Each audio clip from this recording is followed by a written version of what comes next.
Welcome back to Unlimited Reads. You're with Chris, and thanks for joining me for my third spoiler-free reading vlog for Wind and Truth by Brandon Sanderson. Guys, at the time of filming this, I am about 42% through, so that's where I'm at. A long way to go yet, but let me tell you, I have been enjoying this, and today I will be talking to you about days 3 and 4 as the plot progresses along at a pretty good pace in my opinion. So I'm enjoying what I'm reading.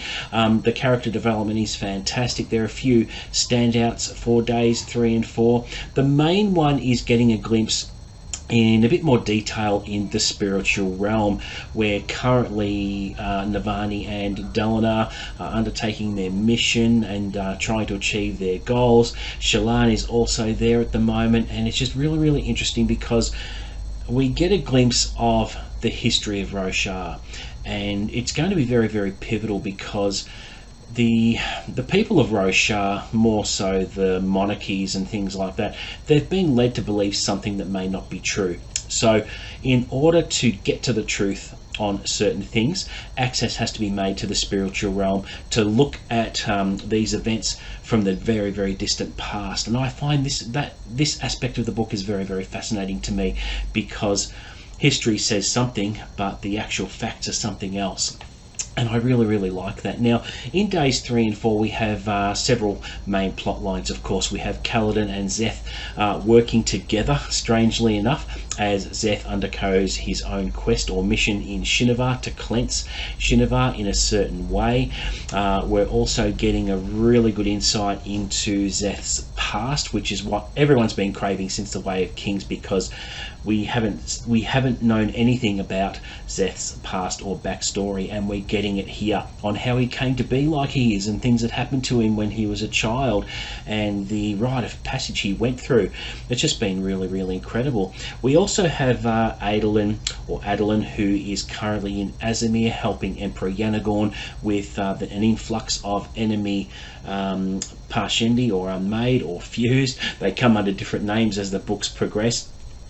So there's a little bit of development there. There's been a couple of wins and things like that, but it all seems like a calm before the storm to me. I mean, Adolin has been overcoming obstacles in terms of the enemy, but it's like there's been a couple of false starts on the enemy's part, and I just can't help thinking that something massive is coming, because it's all building up to something really climactic. So I'm really intrigued to find out what's happening there. Obviously, Dalinar and Navani's journey into the spiritual realm is very fascinating to me, as I've just mentioned, so their plotline is moving along quite well. And then we've got Shallan and the Ghost Bloods and what she's trying to do there, because Mraize, the head of the Ghost Bloods, has a sinister plan. I'm not going to reveal what that is because it'll be full of spoilers, but I like how Shallan is trying to stop him achieve his goals. There is, I've got to really talk about interlude number 7. I've really got to highlight this. And John from Talking Story, he's ahead of me at the moment, and he said wait till you get to interlude 7, and I'm like, why, what's going to happen? And I got to there last night and read interlude 7, and my jaw was on the floor with what happens to a specific character. I can't really say too much here because it's going to give too much away, but I just couldn't believe it. It is to do with Odium's goals, and this particular character is recurring in such a way that I can't help thinking, what is he going to contribute to an impact to this competition between Odium's champion and Honor's champion? We're just going to have to wait and find out, but it had some serious Cosmere connections for me. What happens to this character and how he evolves from this interlude is very well connected and reminiscent of another Cosmere series, which I will not mention here, but it was a real eye-opener, and I was not expecting this in a million years. And again, it's just a fine example of how brilliant Brandon Sanderson is at delivering his trademark Sanderlanche.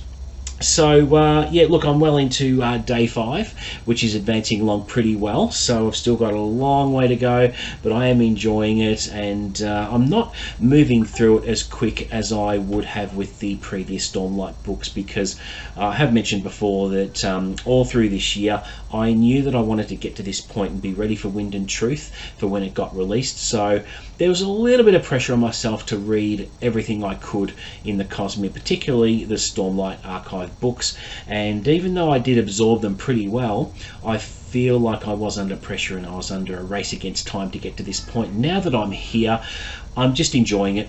I'm not rushing it. I'm, if I read 50 pages in a day and 200 in another day, there's no hard and fast rules here. I'm not in a rush to get to any other books at the moment, as I'd like to, but I'm really invested. I'm probably subconsciously delaying getting to the finish line, because I think I'm going to be broken after I read the book if I think what's going to happen will happen to certain characters, because they're very near and dear to me, and the fact that we won't get another Stormlight book for at least 5 or 6 years, it's a pretty long time, so I want to savour every page of this and just enjoy it. And yeah, so look, I anticipate I am going to try and finish by Christmas, just so I've got a few days after Christmas to relax and enjoy time with the family, and read a couple of short stories, or a novella, or a short light book, because this one is going to wreck me, and